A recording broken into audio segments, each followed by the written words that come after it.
Hello, Karen. Happy whatever day it is. I'm thrilled to see your gorgeous face. And I love that we are doing a mini pod in 13 minutes. Friends, we are getting militant about this shit. Oh my gosh, we have the timer on Zoom. Yes. I mean, we blow past it almost every time, but we have goals. So, yes, this is a mini pod. We're going to do another mini pod right after this.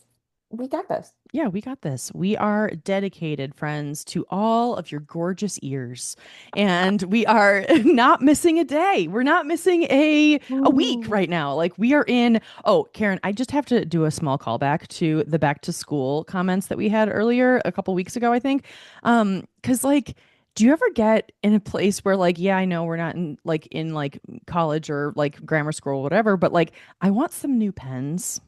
Yeah. I mean, who doesn't want some pens in September? I bet pens fly off the shelves. It's the best month for Stationery. pens. Oh Oh, my stationery. gosh. Yeah. Yeah. I mean, I was gifted, I don't know, I can't pronounce this brand. I was gifted this beautiful pen. Oh, Okay, I will. that's a beautiful pen. Oh my gosh, it's so great. Oh, that's a really nice pen. I might ask you for a photo of that pen later. I have some Yes, pen yes. envy. I'm in the market for new pens. Actually, I have an I'm amazing pen. Look at this. I have this Sharpie pen that I got from Walmart that's like I didn't know Sharpies made pens. Anyway, this is a whole tangent and I know we only have 11 minutes and 24 seconds left, but I do want to get to a very important topic that we were talking about before the Yes. pod, Applebee's. Applebee's. Karen, take it away cuz this is an under discussed topic. Oh my God. Okay, Applebee's hashtag not sponsored. Yes, I wish you were. Please come Oh at my us. gosh. Yeah. Hey. Yeah. Slide into our DMs. All Yes. right. So I was in Alabama over Labor Day weekend. We Nice. stayed at a new hotel in beautiful Florence, Alabama, and it was next door to the Applebee's. And it was like my grandfather had already eaten, so the three of us, me, my mom, and my sister, walked across the parking lot to Applebee's. And I mean, it just looks like a movie set. Like Applebee's looks like a movie. Do you know what I It mean? really Like, does because it yeah, has so much stuff in it. Like, but like kind of interesting stuff to look at, maybe talk to your family members or friends about. Like, what is that chair plastered to the like top of the wall, you know? precisely. And it's just like I'm sure they all look the same. Yeah, So, just a couple things I will say. One, the food, I maybe it was that we were starving and hangry, but that food was delicious. That chicken totally. quesadilla, I will dream about the rest of my life. Yes. Two, I mean, we're in the South, right? Our server came over so many times and was just so sweet to us. I felt like we were in her house.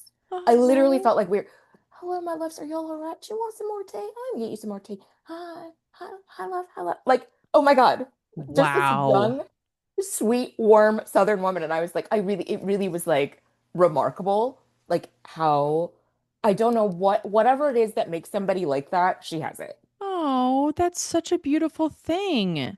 So sweet. And then three, my drink was great. I mean, 10 out of 10. Like, that's Oh my amazing. God. When you said Applebee's before we hit record, I was like, oh, I'm feeling this surge of love. I don't know what it is, Karen, because here's the thing. I'm 44 now, and I think my years of being an elitist bitch about Applebee's have passed. Because the truth is that I think between the ages of maybe 28 and maybe 36, I was like, cool. Nah, I'm gonna go to a farm to table restaurant. I mean, I would like to think that that is not actually what I thought, but it is. And so I'm just willing to admit. And so, but now give me a fucking Applebee's. Yes, a quesadilla. That's exactly what I thought when you first Oh told my me. And I God. love that that's actually what you ate because I'm like, a good quesadilla, it cannot be. I mean, there's nothing better, honestly. And like maybe a Chardonnay. Like that sounds Oh my amazing. God. Yes, Or a exactly. margarita, actually. Oh, I mean, the other thing, of course, is that like, it is chain restaurant Americana. So we had Yes. no fewer than four menus.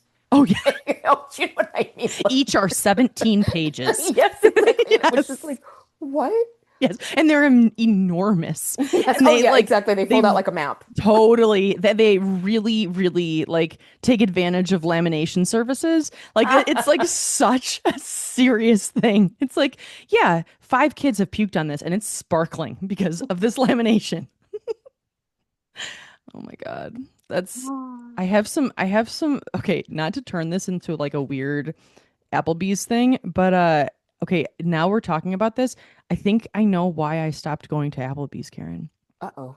I mean, yes, elitist bitchism. That's great. I'm not even like being mean to myself, but the point is, or maybe I am, but like I remember being somewhere, and I honestly think it might have been East Lansing, Michigan when I was in college, where there was a hostage situation at an Applebee's. Wait, what? Yeah, Wait, no, you're not kidding. no, I'm actually not. And so like I wasn't there. So it was, I mean, it was just made the news basically. So basically what happened was it was like really, really late. There was a from what I understand, I mean, this is like a very deep cut, like almost, 20 something years ago, but like it would have been like one of the night workers. Basically the report was that someone came in who it was they tied them up in an Applebee's, and it was like they were working there. There were no customers, but I think they kept them there. I don't think there was like a torture situation. I mean, this is I don't remember exactly, but it made the news so much that like in my college town in Michigan State, I mean, it was like the biggest thing. It was like holy shit, this person ended up being okay, but it was like a standoff with police and the whole thing.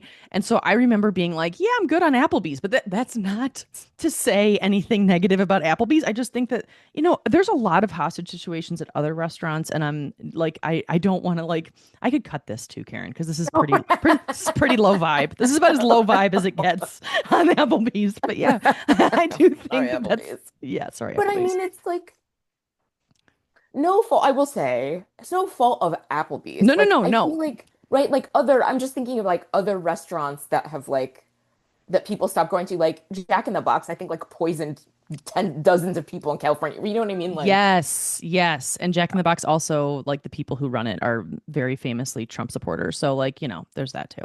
But yes, totally. Like there's yeah. So every business has its little snafus. really, I don't know anything about the people who own Applebee's. I don't want to know. I'm not looking it up. I'm definitely not doing a deep dive on this. And so like I'm just going to stay in my happy bubble of goodness about Applebee's. I mean, I really do I genuinely kind of want to go to an Applebee's next time I'm in the vicinity of an Applebee's, which frankly there must be one in Bend. Like why would there not be one? I just have not, it has not gone on my radar, but it will, and I'll report back. It's excellent. Yeah, big fan. Big fan. So, okay, so today's topic is very much fly by the seat of my pants per usual. But friends, it is born out of something I'm going through right now. So I know, Karen, before I hit record with you, I was telling you about how last week I put together a very, like a monster proposal for a potential client. And that client passed on my proposal. And I'm not mad at the client. There's not, honestly, there's like no bad feelings about this person or what they do or whatever. It's more about like disappointment. Like, Mhm. how do we live or sit with disappointment, and how do we transform it? Or do we? I'm not trying to shit any rainbows right now because, like, I'm really trying to just like feel my feelings. I am disappointed. And I feel Yeah. like I have learned over the years that if I don't stuff my feelings, if I actually feel them, they will move quicker Hmm. than stuffing through my body. But I'm in my body stage right now. So Yes. I mean, do you ever have stuff like this where you're like just disappointed? You're like, that's all right. Well, I guess Oh, I'm not doing that now. You know? exactly. Okay. Ooh, man, Katie. So it's a little on the nose. So I, through oh so many years of therapy, thank you, Nicole, have identified disappointment as one of the hardest emotions for me to deal with. Really? Yes. Oh, that's so Like, interesting. Oh my gosh, please share, tell like me more. digging into like this thing happened and I'm upset and like being able to pinpoint like upset, like outsized upset. You know what I mean? Mm-hmm. And realizing like, oh, it's because I'm disappointed and disappointment is super hard for me because fill in the blank childhood Of course. nonsense, right? Yes. Like fuckery I had no control over. And Right. so I'm with you on the disappointment, and I'm also with you on feeling it and experiencing it as disappointment and not as like I think it says a lot to me that you said I'm not mad at this person because I Well, feel like to well, I'm okay, you know. I'm sorry, I didn't mean to interrupt That's you. such a great well. Okay, so there were it's not like I'm just like fully clean in my lack of anger. No. But I will say that yeah, I didn't mean to interrupt you. I but yes, No, like that's really funny. I think it's just more that like I have multiple feelings. I think it's also just like I'm trying to sit in I think the disappointment if I can identify it and just like focus on it is a healthier way of thinking about this rather than I'm not good enough. This person isn't 1,000%. the right, like, just like anything negative about, and honestly, I don't actually feel negativity about this person. It's more about like me. It's really, it's like that is what happens for me is I like turn the spotlight on myself and I'm like, what's wrong with me? And like, am I worthy of what I was asking for? Am I like, oof, it's like you kind of like put yourself out like naked in the middle of a fucking intersection and you hope that like you're going to get picked up by a beautiful orb of light. I don't know what the hell I am talking about, but like not run over by an 18 wheeler. I don't actually feel run over. Whatever. I'm not, this is not, I don't have my wrap down on this yet, Karen. Like, Listen. I feel you. oh, I know I've said this before. I have a friend who says this or something better. yes. And I feel like you alluded to this a little bit before we hit record, like this sense of like this this not happening has opened space for a better thing to happen. Yes, I love that. Thank you for saying that. And honestly, that does help because if I really look at this from like a bird's eye view or like trying as hard as I can to be objective, the truth is that what I was proposing is actually like a dream job for me. Like a dream Mm. job. So much so that I didn't even know that was possible. Like I did not Oh, know that that was possible. And so the fact that that even opened up that portal in my brain means that I'm like stepping into a different frequency in that way. Does that make so it's like oh, I love that. I love that and I'm hoping that I can stay in that vibration, in that frequency to like attract more of like what is like I want to be surprised. Like I want to be like fucking delighted and be like, "Wow, this is what I get to do for work? Like this is amazing." So Right. like if it's not this person, it's okay. It's just I also can't like skip over the ugh feeling before I get to Absolutely. like the, levitating Buddha feeling, which I'm not at all. I'm not a levitating Buddha. I mean, And our time is up. And with that, and oh my gosh. wait, Karen, but I want to talk about you because like Okay, how do what you do I if this do? is It's one of tough your ones. hard like if this is one of your hard feelings, have you learned strategies to like deal with disappointment or reframe it in your mind or like how has that experience been for you? Because it's so interesting that it's like such a like a real thing for you. Yeah, it's a hard one. I think that this or something better. Mm-hmm. I think like this just wasn't meant for me, Yes. Yes. and that's okay. Um, I think yes, not internalizing it, right? Because there is also, of course, going to be an element of like, why am I not worthy of this? Why did I not do this? Why did I whatever? And I also feel like um taking some power back. Because Ooh. I feel like one of the things that's hard about disappointment is that like you have in some way being vulnerable hands this power, hands this whatever it is to someone else, Fuck yeah. and you want them to do a thing with it, and they didn't do the thing with it. Mm-hmm. And there is a way, I think, to take that power back from them. Yeah. Okay, that is, I mean, Karen, that is just a mic drop. Thank you for that. Ooh. That's honestly very, very helpful. And for you, has that been helpful for you when you think about these types of scenarios?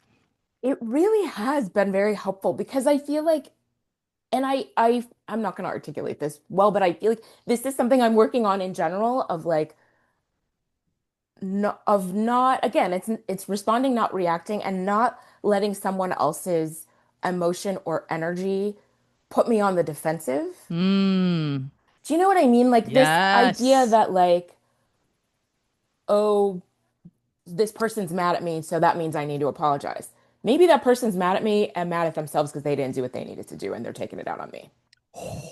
Like, I don't gotta take it, right? Like being Hmm. able to reflect on like, okay, what is my power? What is my agency? How do I feel about this situation? Rather than taking on somebody else's stuff and like managing their emotion, like, how do I feel about it? Like, I love that. so yeah, just I feel like disappointment is the same thing. Like looking at a situation, I think you and I have both been in situations of like really wanting a thing, not getting the thing, and then watching somebody else get it. Mm. Or hearing about like what a shit show that actually is. Oh yeah. You know what Oh I yeah. mean? Oh yeah. Like It's dodged a like fucking bullet. bullet. Oh my God, like a barrage, like dodged a cannon. Yes. Dodged a Like cannonball. meteor. Oh my Yes. God. Right? Like, Yeah, no, so totally. it's also I feel like there's this element of disappointment that can be like, oh, well, shit. Listen, disappointed me of the past. Thank fucking God. Thank fucking God. It's so real. That's so real in so many ways. Thank you so much, Karen. Wow. I have nothing to add because everything you're saying is so helpful and like so like honestly, it's like really, really helpful. I'm going to listen back to this pod many times. I love the take your power back thing. I really, really do, because that is something that I think it's just so insidious where you don't realize you're giving your power away. And then when you articulate it like that, it's like, oh, wait, no, no, I'm actually in full control of my sphere.